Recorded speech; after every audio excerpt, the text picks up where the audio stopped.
Puspusan ang pagpapaabot ng tulong sa mga nasalanta ng sunod-sunod na bagyo sa bansa kahit nakalabas na ng Philippine Area of Responsibility o PAR ang bagyong Pipito. Sa pinakahuling update mula sa Philippine Air Force, nasa 3,000 family food packs ang kanilang naihatid gamit ang C-130 aircraft mula Cebu patungong Catanduanes.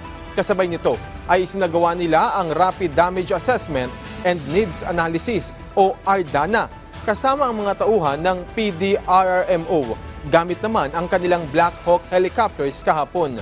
Patuloy rin ang pagpapadala ng relief goods sa Northern Luzon tulad sa Batanes gamit ang kanilang C-130 habang tuloy-tuloy rin ang paghatid nila ng tulong sa coastal towns ng Cagayan at kalapit na isla gamit ang helicopters. Samantala, kinumpirma naman ng Philippine Coast Guard na matapos lumabas ng PAR ang bagyong Pipito, lifted na ang suspension sa mga biyahe ng barko.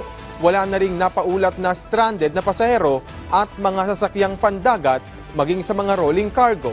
Ayon sa PCG, malaking bagay ang isinagawang preemptive evacuation at patuloy na koordinasyon ng bawat ahensya ng pamahalaan para matiyak ang mas epektibong pagresponde lalo na sa panahon ng kalamidad.